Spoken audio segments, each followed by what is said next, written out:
Thank you for joining me for another episode of Acxiom After Work. Today, Linda Harrison is joining me, and we're going to talk a little bit about animal rescue. Thanks for joining me today. Thanks for having me. So let's just start off. Tell me a little bit about what you do here at Acxiom, how long you've been here. We're eager to find out. So I'm Linda Harrison, and I'm Senior Director of Data Strategy. I lead a couple teams, email prospecting, indirect subject matter experts, and then an analytics group. Oh, wow. So you've been around for a while. I've been at Acxiom 31 years. Oh, so wow. We love it. I normally don't tell anyone that, though. So keep it to yourself. Keep it to yourself. Okay. Your secret is safe with me. Thank you. So we're here to talk about animal rescue. You have a passion for animals and rescuing animals. So tell us a little bit about how you got involved and what that looks like. Well, believe it or not, I saw an ad in the newspaper. I know that shows how long I've been in rescue, 15 years, but I saw an ad that wanted some volunteers to help at a pet adoption day. So I went out there and volunteered, helped with the dogs and cats, and then they said, hey, why don't you come by the shelter? And of course, they hooked me in. I came out to the shelter. I started cleaning cages. I realized the cats were being ignored because, dogs, people like to come and walk the dogs, etc., but you can't really walk a cat. So I started cleaning the cages. I started taking pictures of them. Then I realized they didn't have any website presence. They weren't on Pet Finder. So I started taking all the pictures for the shelter every week, writing all the bios, keeping all the updates. And then I started joining some rescue groups to help find homes outside of Pet Finder for these pets, dogs and cats both. Wow, so you started like a whole production of taking pictures, writing blogs about them to get them adopted. So tell me, what is your focus? What animals have you honed in on when it comes to this passion of yours? Well, there's a lot of mixed breed lab type dogs in the Mid-South. So there's a group called Labs for Rescue that I joined. And they take dogs that are homeless or in shelters and transport them to the Northeast. Believe it or not, there's very few unwanted pets in the Northeast because they have really strict spay-neuter laws, unlike the Mid-South. So I helped clear the shelter one day where every dog in the whole shelter got on a bus to go to New England, and they didn't have one dog for about a week. Wow, that is amazing. Yeah. Wow. So tell me this, how many pets have you fostered? We've talked about, being a foster mom, for a pet foster mom. Right. How many have you personally fostered? 200. 200? 200 cats.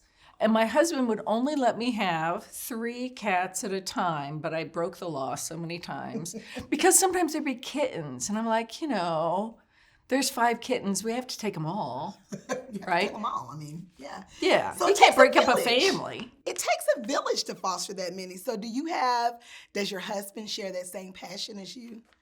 He did for a short period of time, but you can get overwhelmed in the rescue world.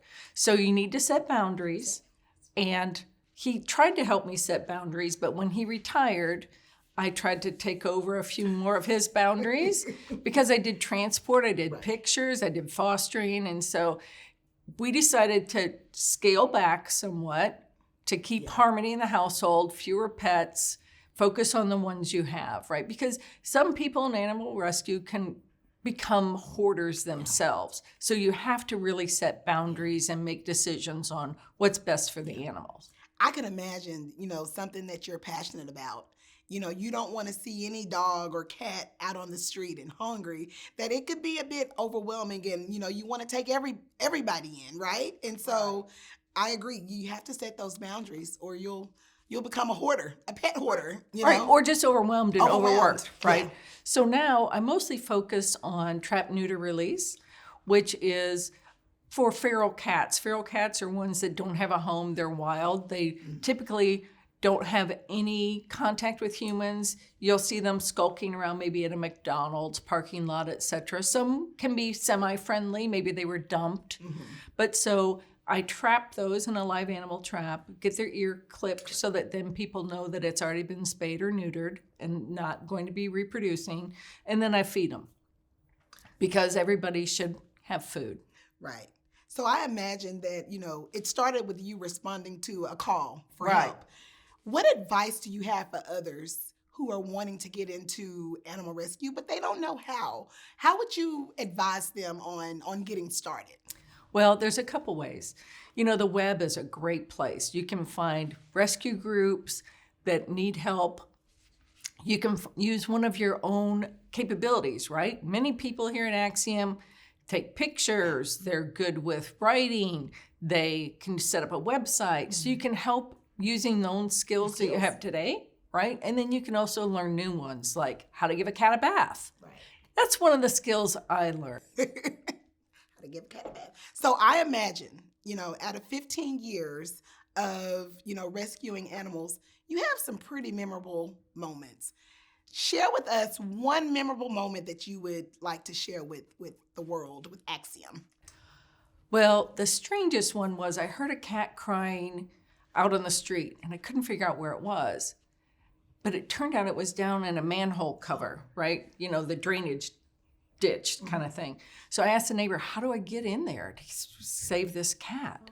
So I walked up there. It's about 3 feet high, wore boots, had a hoe because she told me there's snakes in there, flashlight, and a cage. I crawl up in there, and there's this tiny kitten. And it turned out to be a Siamese cat, which was one of the rescue groups I was part of.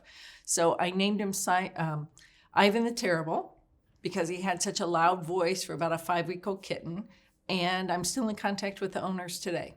Oh, so you stay in contact with the adoptive parents, if you will. I do. Wow, that is amazing. So is there anything else that you want to share out of your journey of rescuing animals that you'd like to share with us? Well, it is a journey.